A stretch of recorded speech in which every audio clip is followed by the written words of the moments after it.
Was it an explosion of gas? Was it the fall of some mighty pillar of the globe?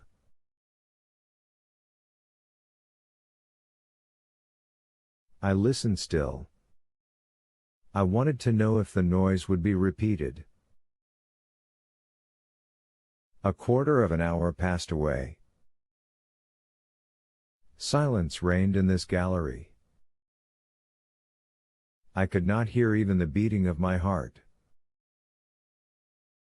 Suddenly my ear, resting by chance against the wall, caught, or seemed to catch, certain vague, indescribable, distant, articulate sounds, as of words.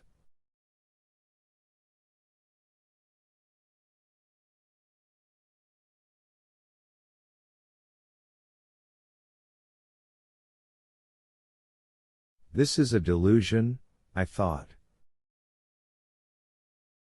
But it was not. Listening more attentively, I heard in reality a murmuring of voices. But my weakness prevented me from understanding what the voices said. Yet it was language, I was sure of it. For a moment I feared the words might be my own, brought back by the echo.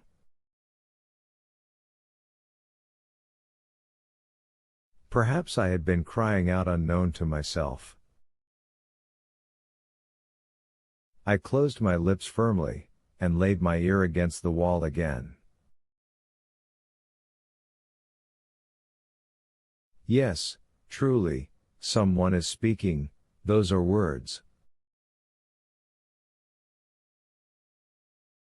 Even a few feet from the wall I could hear distinctly.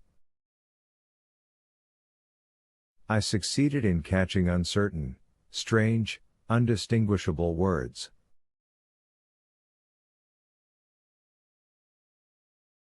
They came as if pronounced in low murmured whispers. The word for Lorad was several times repeated in a tone of sympathy and sorrow.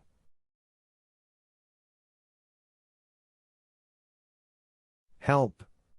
I cried with all my might. Help!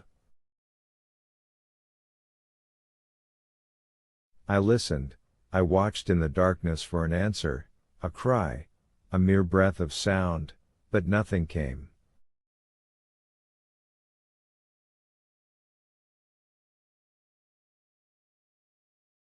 Some minutes passed. A whole world of ideas had opened in my mind. I thought that my weakened voice could never penetrate to my companions. It is they, I repeated. What other men can be 30 leagues underground?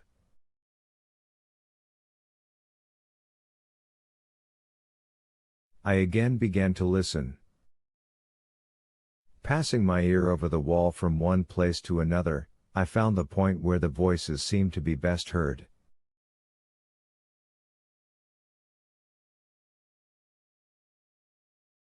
The word for Lorad again returned, then the rolling of thunder which had roused me from my lethargy.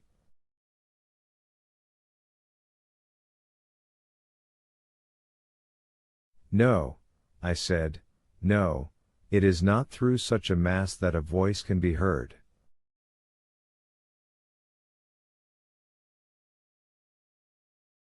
I am surrounded by granite walls, and the loudest explosion could never be heard here.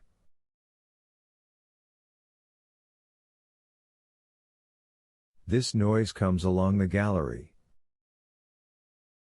There must be here some remarkable exercise of acoustic laws. I listened again, and this time, yes this time, I did distinctly hear my name pronounced across the wide interval.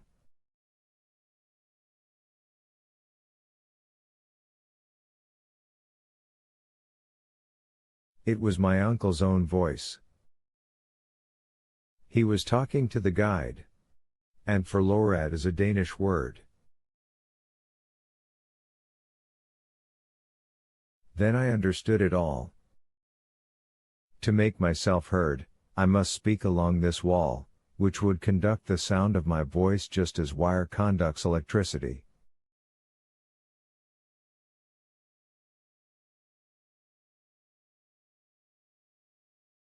But there was no time to lose. If my companions moved but a few steps away, the acoustic phenomenon would cease.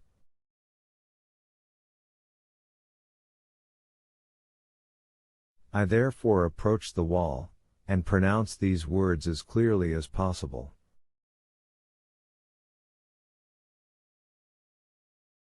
Uncle Liedenbrock. I waited with the deepest anxiety. Sound does not travel with great velocity. Even increased density air has no effect upon its rate of traveling, it merely augments its intensity.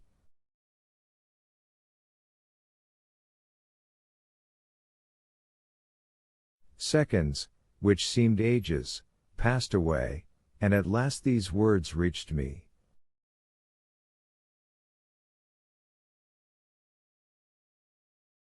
Axel. Axel. Is it you?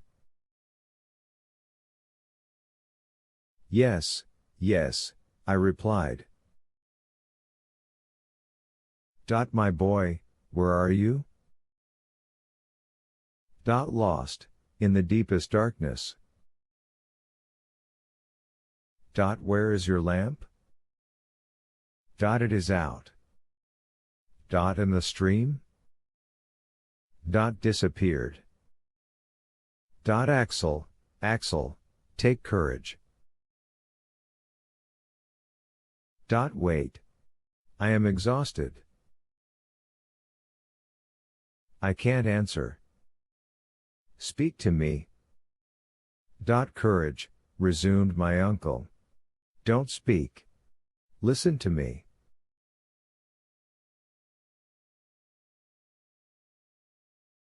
We have looked for you up the gallery and down the gallery.